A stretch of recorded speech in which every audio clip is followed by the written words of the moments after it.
જય માતાજી, બોલો અંબે માત કી જય। આજ રોજ સુરત ખાતે સુરતના અંબાજી રોડ સ્થિત માં અંબાના પ્રાગટ્ય દિવસ, આજનો આઠમનો દિવસ નવરાત્રની, અને આજે 300 થી બી વધુ વર્ષ પુરાનું માં અંબાજીનું મંદિર। અને ત્યાં આપ જોઈ શકો છો કે સુરત શહેરના લાખો શ્રદ્ધાળુ ભક્તો, ભાવિક ભાઈઓ બહેનો ખૂબ મોટી સંખ્યામાં માં અંબાના દર્શને પધાર્યા છે।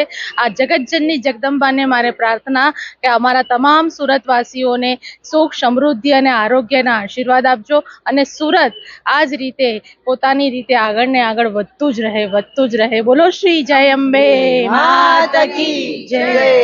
અંબા માતાનો ખૂબ શત છે। સવારે 6 વાગે આરતી થાય છે। નવદુર્ગા માતાજીની સ્થાપના થાય છે, દરરોજ પૂજાપાઠ થાય છે, અને સાંજે ભવ્ય આરતી થાય છે, એમાં ખૂબ ભાવિક ભક્તો ભાગ લે છે। અંબાજી રોડ સ્થિત નીકળવાનો છે, અને બધી શેરીઓ શણગારવામાં આવે છે ફૂલોથી અને સાડીઓથી। ખૂબ રીતે સરસ રીતે માતાજીનું આગમન થાય છે। મારું નામ નીલમ વિપુલ અંબાજીવાળા છે। હું અંબાજી મંદિરની ટ્રસ્ટી છું અને છેલ્લા 35 વર્ષથી હું અહીંયા સેવા આપું છું।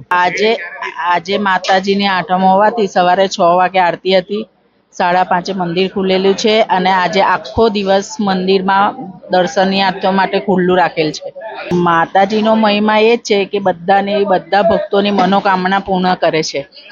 मैं लास्ट 93 से यहाँ आ रहा हूँ, 1993 से। जब से सूरत में आया तब से हर साल आता हूँ, और नवरात्रि में खास फर्स्ट दिन और आठम के दिन और लास्ट दिन आता हूँ कंटिन्यूस। जब पूरे नवरात्रि का थकान हो महसूस होता है, वो दूर हो जाता है और एकदम फ्रेशर महसूस करते हैं।